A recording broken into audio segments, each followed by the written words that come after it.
Estamos de volta com a professora feminista Simone de Oliveira. Simone, como que seria mais ou menos o desenho de um mapa da violência hoje no país, não é? Tem um mapa da violência propriamente dito, que não olha só a violência de gênero, mas especificamente sobre a violência de gênero, o que eles mostram que é muito importante. Por exemplo, região sudeste, quantas mulheres são mortas pelo fato de serem mulheres? Outra coisa importante, a diferença entre homens que são violentados, né, que morrem, e mulheres que morrem. Os homens morrem em ambientes públicos, ambientes externos, atropelamento, assalto, homicídio, e as mulheres geralmente são violentadas no ambiente doméstico. E depois eles fazem um outro mapa que é muito interessante, que é o mapa das mulheres que sofreram violência por familiares, propriamente dito, e por desconhecidos, ou por parceiros. Aí eu estava pesquisando, é muito interessante que quando você começa a olhar, até 7 anos, quem geralmente violenta a menina são familiares, que é muito triste, muito sério, que é a violência doméstica propriamente dita contra a criança. Vai dando 24 anos até 50 anos, são parceiros. A mulher sofre, né, a mulher é atingida por violência de gênero por parceiros, namorado, ex-namorado, amante. Essa faixa etária onde a mulher é produtiva, tanto financeiramente quanto produção de filhos, sexualmente falando, ela é muito atingida por homens, por parceiros, que é propriamente esse recorte de gênero, né? É aquela coisa que a gente estava conversando, da mulher ser um objeto. Então, o namorado, o amante, ex-namorado, mas esse caso é específico de parceiro. Atinge muito mulheres, porque é a faixa etária que a mulher casa, namora, né, tem filhos, de 24 até uns 50, e é uma faixa etária que predominantemente são os parceiros que agridem ou assassinam essas mulheres. Então, prova, né, mais uma vez, numericamente falando, que a mulher sofre violência de gênero, ou seja, sofre violência por ser mulher. É o feminicídio. Que é o famoso feminicídio. O feminicídio é quando realmente, né, há o homicídio, digamos assim. Por que foi criado o feminicídio? Para dar esse viés de gênero, quer dizer o quê? Essa mulher morreu por ser mulher.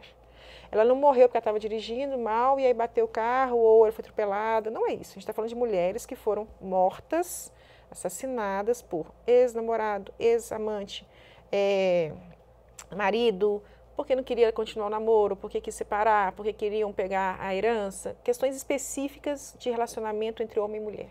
Então morre-se muito, mata-se muito no Brasil por isso. Que é o famoso feminicídio. E o tipo de ferimento mais comum? Você parece que dizia que era muito cometido na face da mulher.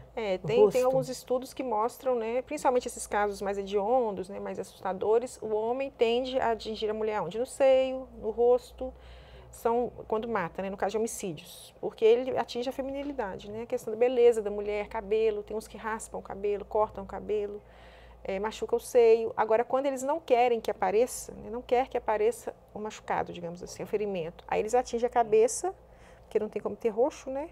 Porque se você dá um soco aqui, vai aparecer o roxo, ela vai lá e faz o boletim de ocorrência, aparece. Agora, na cabeça não aparece, né? Então, até a forma de bater depende do objetivo. Quando ele quer realmente matar, quando é um homicídio, geralmente vai para essa área, seio, rosto, cabelo, né, barriga, chuta muito, essa parte aqui onde tem o útero, né, eles chutam muito. Aí os famosos casos de feminicídio, ou seja, a mulher foi morta por ser mulher. Então é muito diferente de você acontecer isso com a mulher ou ela ser atropelada na rua. São duas mortes totalmente diferentes. E há toda uma prova, né, todo um estudo dizendo dessas mortes causadas por parceiros, que no Brasil, infelizmente, o número é muito alto. Né? Então não acabou, não diminuiu. O que acontece às vezes, que agora, particularmente com a lei do feminicídio, agora está dizendo-se claramente, esta mulher morreu por isto. Antigamente matava-se, né, enterrava-se, porque... Você dilui a questão, né? Porque eu conheço pessoas, juristas, que são contra esse termo, porque acham que o homicídio, digamos, né, é que não é a questão do homem, assambarca a humanidade toda, mas eu acho que o feminicídio lhe dá uma especificidade que provoca um olhar mais atento, não é? Exatamente. É o famoso caso de tratar desigual os desiguais, né? Tratar desigual ou tratar diferente quem está num posicionamento diferente da sociedade. Então, por mais que se discuta, eu já ouvi isso várias mesas, mas as mulheres hoje atingiram tantas coisas, as mulheres estão melhores. Concordo, talvez do que em 1900 para 2016 houve um avanço, claro. Mas dizer que estamos iguais, né, é muita hipocrisia, né? Eu acho que é hipocrisia. E os números provam também, mesmo que eu queira dizer contrariamente, você pega o mapa da violência, está escrito lá claramente que tantas mulheres morrem simplesmente porque o namorado não aceitou o fim do namoro. Quantas mulheres matam porque o namorado não quer namorar com ela? né? Eu, particularmente, não me lembro de nenhum caso. Deve existir, claro, mas assim, comparado numericamente falando, essa questão é porcentagem, né? Quantas mulheres, quantos homens.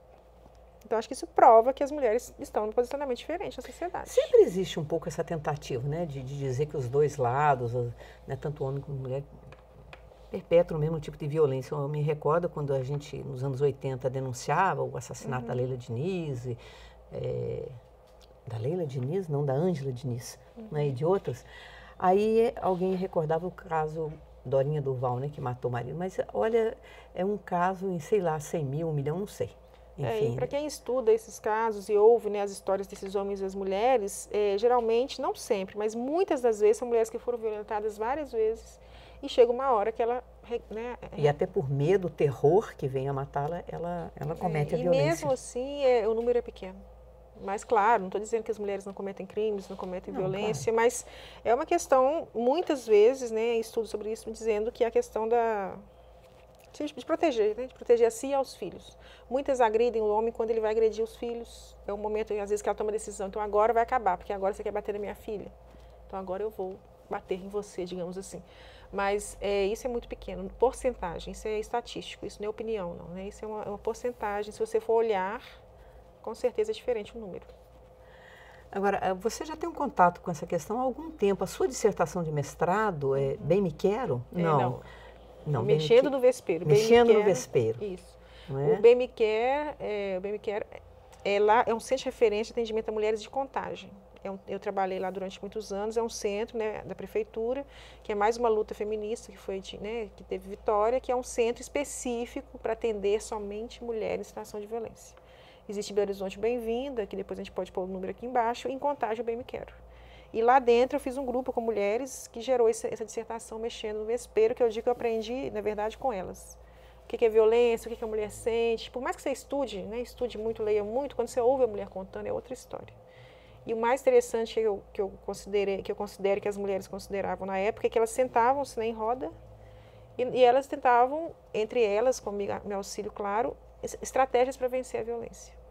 A gente criava estratégias juntas, né? Que tipo de estratégia? Por exemplo, né, como sair de casa. Tem mulher que planeja 3, 4 meses antes. Então, assim, não é que ela não quer sair de casa, mas ela está devendo um dinheiro, ela tem uma mãe que não apoia, ela está no seguro-desemprego, o filho está na escola tal. Então, a gente planejava, a gente ia criando mesmo com ela. Então, seu filho vai sair da escola em dezembro. Como é que você vai viver em outubro e novembro com esse homem dentro de casa? Porque não tinha como ela simplesmente acordar, né? As pessoas têm dificuldade de entender isso. Saia de casa amanhã.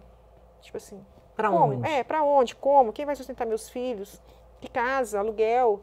Geralmente os homens, para violentar mais uma vez, não pagam a pensão adequadamente. Então, muitas mulheres saem com zero, né? Saem sem móvel, sem roupa. Tem mulher que sai só com a identidade e o filho. Naqueles casos mais extremos, né, ela vai com uma identidade e o filho e uma sacola de roupa, às vezes. Então, a gente tem todo esse planejamento, tem que ser estudado. Não pode pegar a mulher que está na situação de violência e simplesmente, né, jogar para a rua. E nos casos extremíssimos, que é uma outra vitória do movimento feminista, né, a gente tem que ressaltar as casas-abrigo.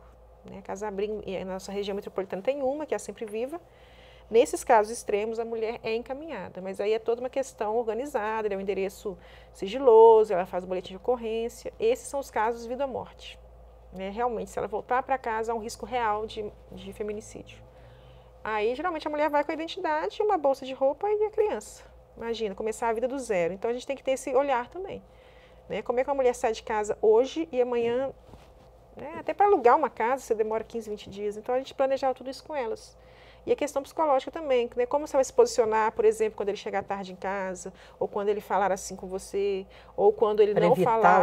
Para evitar o atrito, para evitar o conflito, para evitar mais cenas de violência. Porque, na verdade, ela sabe o gancho, né? Se eu falar assim, ou se ele falar assim e eu responder, ela sabe que ela vai apanhar, ou que vai ter uma briga, pelo menos.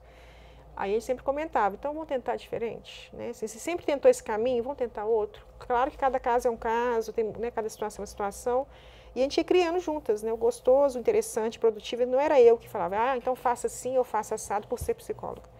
Elas falavam entre elas. Isso foram mais de 7 anos, produziu muitos efeitos positivos na vida delas, a minha dissertação, ganhei prêmio com esse trabalho, porque foi muito bonito. A sua dissertação é Mexendo no Vespeiro. Mexendo no Vespeiro. Esse nome foi uma mulher que deu, porque a sensação é que você está pondo a mão no vespeiro. Né? Uma mulher chega para você e começa a contar a história de vida dela, a história daquele casamento, a história daquele homem, dos filhos, e você de fora, né, a sensação é assim, então vamos lá, né, vamos pôr a mão nesse vespeiro aí, vamos ver o que a gente vai fazer. Então é um processo, demora 2, 3 meses, às vezes, a mulher conseguir sair de casa, ou entrar com um divórcio, né, e aí vem a questão da burocracia do judiciário, então é tudo muito burocrático. E se a mulher não tiver um apoio externo, ela não dá conta, porque é muita barreira, muito entrave. Então, ela tinha esse grupo, né, a centro de referência como apoio. Ah, fui no juiz, aconteceu isso. Ou fui no delegado, o delegado falou isso.